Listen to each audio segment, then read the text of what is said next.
Bonjour Monsieur Le Pen. Bonjour. Peu de personnalités publiques ont osé vous soutenir dans les médias, ou en tout cas publiquement, et ont osé dire du bien de vous. Parmi elles, Serge Moati a été un des rares. Oui, enfin, je ne partage pas tout à fait cette opinion, mais c'est pas grave. Alors, disons dans les médias du système, comme vous les appelez vous-même, il a déclaré notamment que vous étiez un grand homme, traversé par l'histoire, et que l'histoire traversait. Et alors, suite à ça, il a été menacé de licenciement, et il a dû inviter votre fille sur le plateau de son émission pour se refaire une santé, disons, et en la passant sur le grill, en lui parlant du détail, du détail, du détail.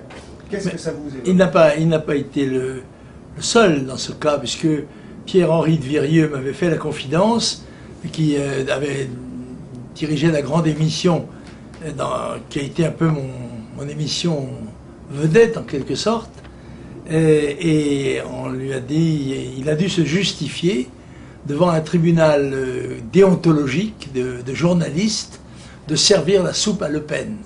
Alors il a fait remarquer qu'il ne m'invitait qu'une fois par an, alors que la proportion de mes voix dans les suffrages politiques français aurait justifié que je sois invité une fois tous les trimestres. Eh bien, il en était très choqué, bien qu'il soit maire socialiste de Bougival. C'était l'heure de vérité. Et il est une des personnes qui a été soumise à la pression de la pensée unique et de la dictature intellectuelle qui règne en France. Alors, vos partisans vous dépeignent comme visionnaire, notamment sur l'immigration.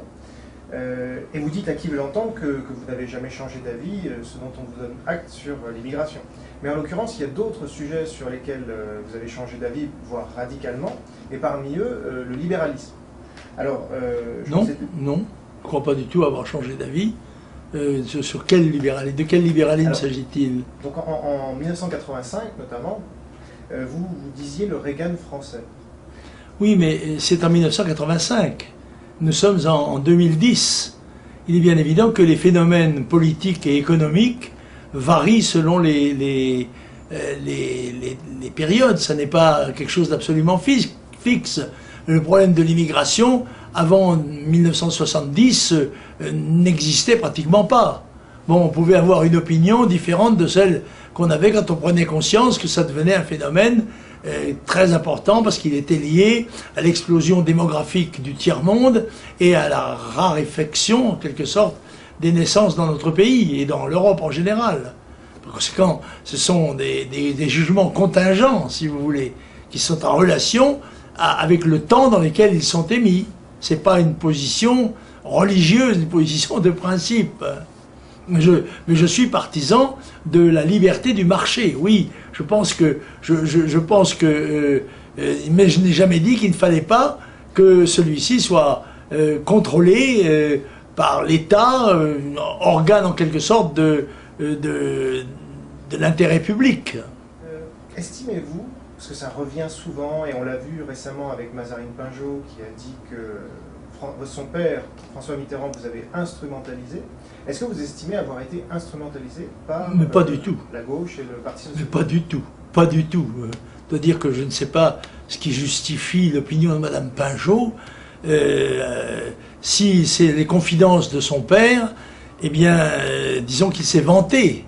Parce que la seule intervention que Mitterrand ait eue relativement à la vie du Front National et à mon comportement, c'est l'adoption par le Parlement, sur sa suggestion, de la proportionnelle intégrale aux élections législatives.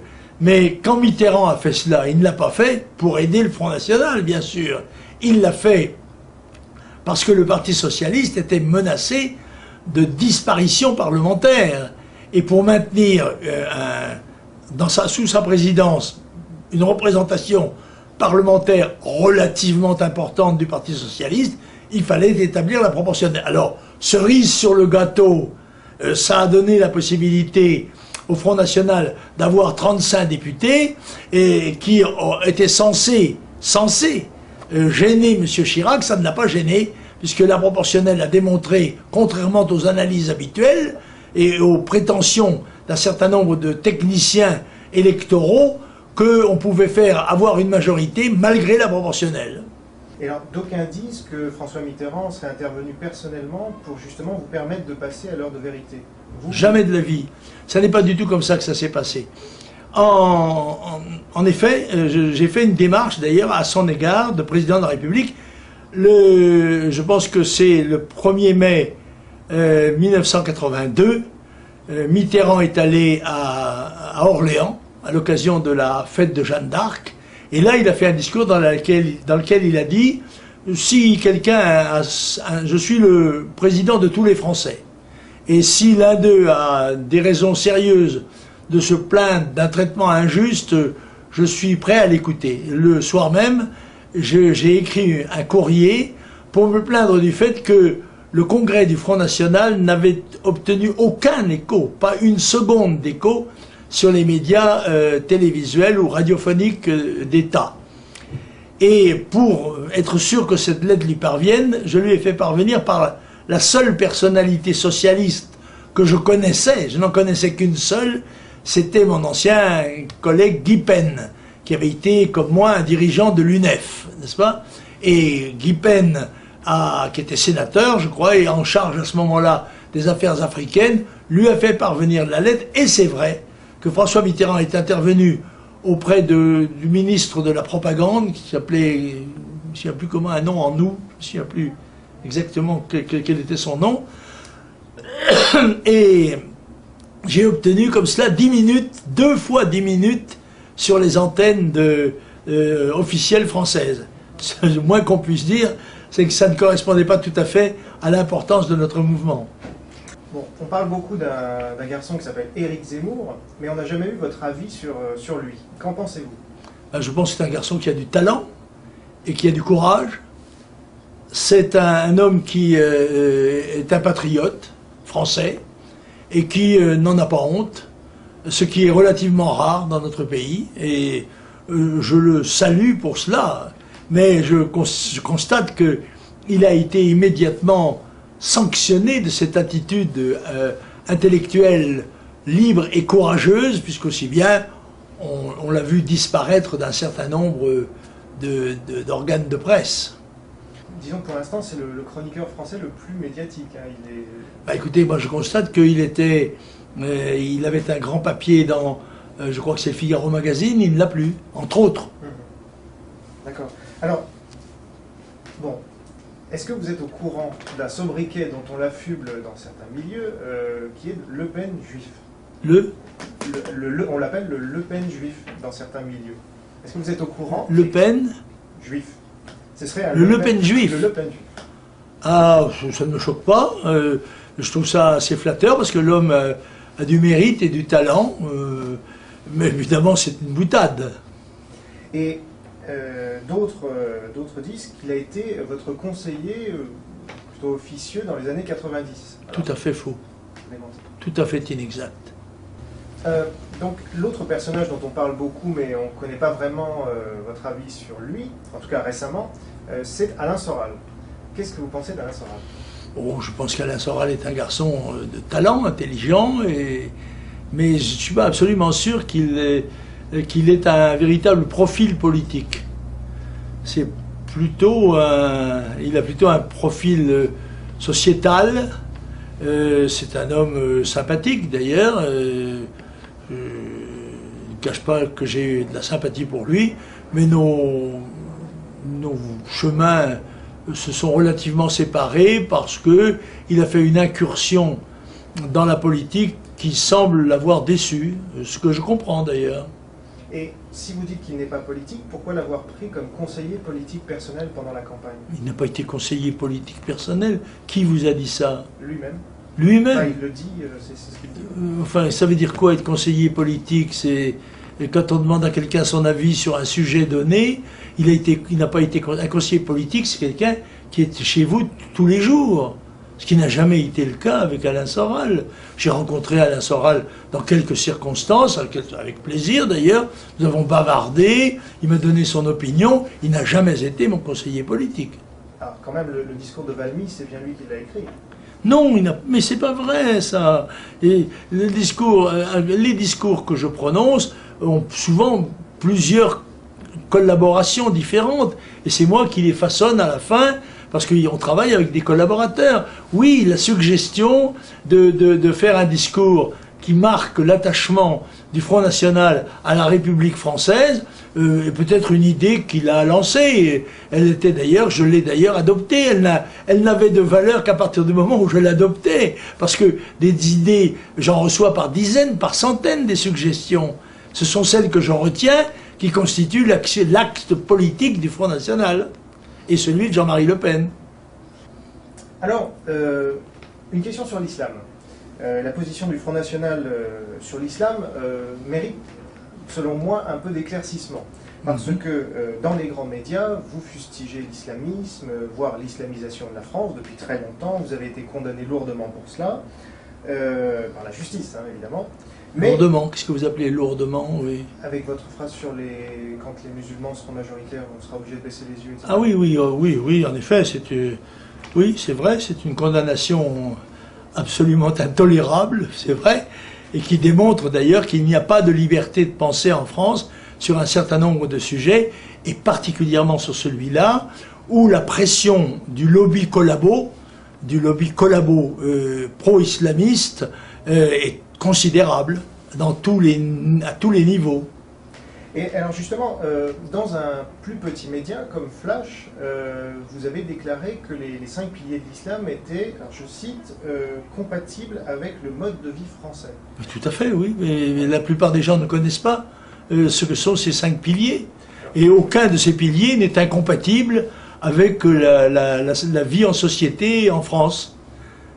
Les gens qui ont écrit des propos critiques sur ce sujet, visiblement ignoraient ce dont ils parlaient.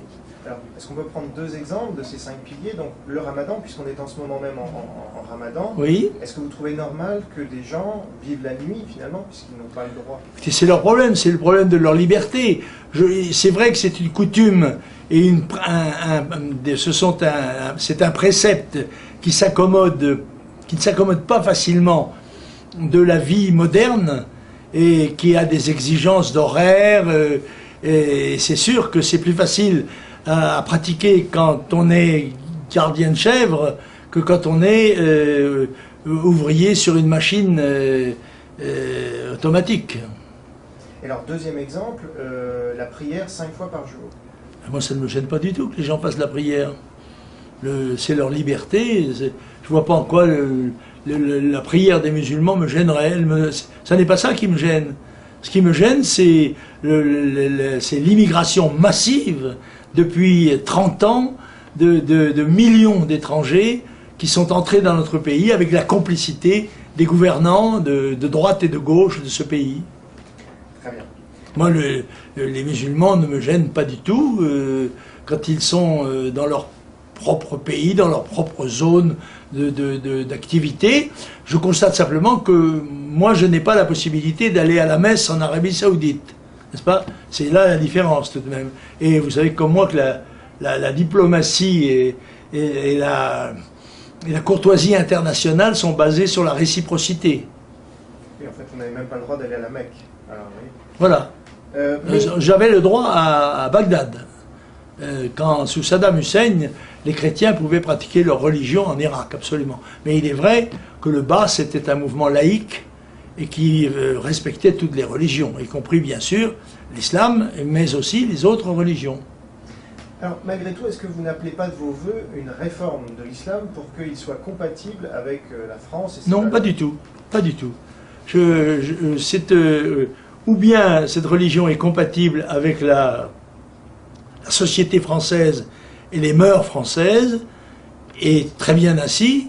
Ceux qui estiment que leur religion serait incompatible avec notre manière de faire et notre manière de voir ont toujours la possibilité d'émigrer en Arabie Saoudite, au Koweït ou dans un certain nombre d'autres pays, en Iran ou ailleurs, où ils auront probablement plus de facilité pour pratiquer leur religion. Mais vous, en tant que dirigeant politique, vous dites la charia est compatible avec la France. Je n'ai pas dit la charia, pas du tout. J'ai dit que, pas du tout. Vous me faites dire quelque chose que je n'ai pas dit. Ouais. La charia, ce n'est pas les 5 piliers de l'islam. C'est tout à fait autre chose. Ouais. Car la religion musulmane a ceci de particulier, c'est qu'elle est non seulement une règle religieuse, mais elle est aussi une règle politique et civile. Et que par conséquent, c'est là où en effet il y a une incompatibilité entre les deux comportements, en effet, ou bien les musulmans qui se trouvent dans notre pays, ou les bouddhistes, ou d'autres, ou les pentecôtistes, respectent le caractère laïque de notre État et la liberté de leurs concitoyens, n'est-ce pas? Et parfait, si ce n'est que je conteste quand même le phénomène d'immigration massive, ça c'est une autre question, mais s'agissant de l'islam, ma foi, j'ai été le premier homme politique français à présenter la candidature d'un arabe à la députation à Paris en 1957. Et j'ai été le premier homme politique français à faire élire une musulmane comme conseiller régional d'Île-de-France en 1986. Par conséquent, je n'ai pas de leçons à recevoir, ni de M. Mouloud Aounit, ni de d'autres gens sur ce sujet, ni de M. Jakubowicz ou d'autres. Alors, dernière question sur le sujet, est-ce que donc vous pensez qu'il peut y avoir un islam sans charia? Je ne sais pas, c'est aux musulmans qu'il faut poser la question. Je ne suis pas un spécialiste de la question, j'ai quelques connaissances du sujet quand même, mais j'ajoute une anecdote si vous voulez pour vous montrer le respect que j'ai des religions qui ne sont pas les miennes. Quand en Égypte j'ai été amené par devoir militaire à enterrer un certain nombre de musulmans qui étaient morts, soit des soldats égyptiens, soit des civils égyptiens qui étaient morts des suites des mitraillages ou des bombardements de la zone de Suez, eh bien je les ai enterrés conformément à leurs préceptes religieux. C'est un signe de respect, un signe d'estime que d'ailleurs beaucoup de musulmans connaissent et m'en va. Nous avons été, je ne suis pas le seul, mais avec Janie, ma femme, et un certain nombre de dirigeants du Front National, des créateurs et soutiens de l'action de SOS Enfants d'Irak, et nous avons protesté tout à fait énergiquement contre le traitement qui était réservé aux Irakiens par les Alliés, notamment la guerre qui a été faite en Irak, et la mort de centaines de milliers d'enfants à la suite du blocus. Je crois avoir dans ce domaine-là témoigné d'une certaine conception, je crois, humaniste, qui s'accommode très bien d'ailleurs de mon patriotisme français, mais ça ne va pas plus loin. Alors, puisque vous citez l'Égypte, je vais faire une comparaison illustre. Napoléon, pendant sa campagne d'Égypte, s'était déclaré presque musulman, en disant qu'il respectait la foi des musulmans en Égypte. Et pourtant, en France, il a fait le Sanhédrin pour les Juifs. Oui, et il a fait décapiter quand même 5000 prisonniers égyptiens, n'est-ce pas? Donc... D'accord, mais ma question c'était sur le Sanhédrin pour les Juifs en France. Vous ne pensez pas qu'il faudrait faire la même chose? Non, parce que c'est Napoléon a fait cela, parce qu'il y avait un problème probablement avec les Juifs. Il n'a pas fait avec les musulmans en France, compte tenu du fait que, à part peut-être son chaouch, il n'y avait pas de musulmans en France. Et comme il y a des musulmans en France aujourd'hui, vous-même? Eh bien, je pense qu'il y a une loi française dont les citoyens doivent s'accommoder. Ceux qui pensent que c'est incompatible avec leur propre conception doivent en tirer la conséquence logique. Et je dis au passage d'ailleurs mon hostilité radicale à la double nationalité qui crée une ambiguïté, une équivoque quant à la fidélité que l'on doit à son pays, et le fait en effet d'autoriser un citoyen français à avoir aussi une autre nationalité, évidemment lui ouvre la possibilité d'avoir une autre fidélité qui peut se trouver incompatible avec celle qu'il doit à son pays, dans le pays dans lequel il vit. Alors vous parlez d'immigration, et vous dites souvent que vous visez bien l'immigration et non pas les immigrés. Pensez-vous qu'il y a malgré tout une partie de l'immigration qui est bonne pour le pays? Non. La France n'avait pas besoin d'immigration. Il y a toujours eu une immigration en France, que la France a d'ailleurs très bien intégrée, parce qu'elle était en petite quantité, et que jusqu'alors, en tous les cas, la plupart des immigrés étaient comment dirais-je, de même religion, et que ça facilitait les choses, n'est-ce pas? C'était des Européens, généralement de confession chrétienne, sinon de pratique chrétienne, au moins d'influence chrétienne. Le problème de l'islam est un problème supplémentaire et une difficulté supplémentaire, c'est certain. Et donc, ma deuxième question par rapport au fait de distinguer immigration et immigrés, c'est qu'un des slogans du Front National dans les années 80, c'était 3 millions de chômeurs égale 3 millions d'immigrés. Est-ce que vous regrettez? Oui, ça touche le problème de l'immigration, ça, pas le problème individuel de chaque immigré. C'est vrai que les immigrés qui sont en France, l'immigration massive a des conséquences budgétaires, financières et sociales qui se sont au détriment des travailleurs français et des contribuables français, c'est évident. On est dans un moment historique puisque vous allez bientôt quitter la présidence du Front National après plus de 35 ans. Oui, plus, mais 37 ans même. 37 ans. 38 ans. Première question, est-ce que vous allez devenir son président d'honneur? Je pense que ce sera suggéré au Congrès. À la vérité, ça ne me paraîtrait pas immérité. Et deuxième question, est-ce que vous allez maintenant avoir le temps de rédiger vos mémoires que beaucoup de gens attendent? Écoutez, j'ai des fonctions électives importantes. Je suis député européen d'une part, et je suis président du groupe de conseillers régionaux en PACA. J'ai 21 conseillers régionaux, dont je suis le chef dans cette région, et par conséquent, c'est déjà un très gros travail, n'est-ce pas, qui m'oblige à des voyages importants à Strasbourg, à Bruxelles, à Marseille, et dans la circonscription dont je suis l'élu. Donc les mémoires, c'est pas pour tout de suite? Alors je ne sais pas, j'ai l'intention d'écrire des mémoires. Oh, non pas que je surestime mon importance dans l'univers. Vous savez, j'ai été marin longtemps et j'ai souvent regardé tourner les milliards de galaxies. Je ne me suis jamais fait trop d'illusions sur l'importance relative qui était la mienne. Mais je pense que je peux éclairer un certain nombre de sujets. La preuve, c'est que je suis amené à préciser des choses ou à contredire des assertions. Voilà, je mettrai les choses au point, signé Jean-Marie Le Pen. Les gens le prendront comme ils le voudront, mais en effet, ce sera mon apport un petit peu à l'histoire d'un siècle, pratiquement, qui a quand même été déterminant dans l'histoire de l'humanité et dans l'histoire de la France, puisque je suis né entre les deux guerres, en 1928, et qu'il y a pratiquement 55 ans que je suis dans la politique, et j'ai fait beaucoup d'autres choses à côté. Alors, avant-dernière question, nous avons organisé un débat entre Roger Olindre, votre ami, et Paul-Marie Couteau, sur le gaullisme et les années 40. Je ne sais pas si vous avez vu ce débat. Non, je ne l'ai pas vu, mais ça devait être sportif. Alors justement, ce qui était intéressant, il m'a-t-il semblé, c'est l'union des patriotes sur cette période-là, puisque l'Algérie est arrivée bien après. Or, en 40, les gaullistes et les anti-gaullistes étaient encore tous gaullistes, a priori. Non, non, pas du tout. Je parle pour Roger Olindre, après. Non, il y avait des patriotes français qui n'étaient pas gaullistes. Bien sûr. Le général de Gaulle a été une personnalité politique importante après la libération. Avant, il était une voix qui émettait de l'étranger.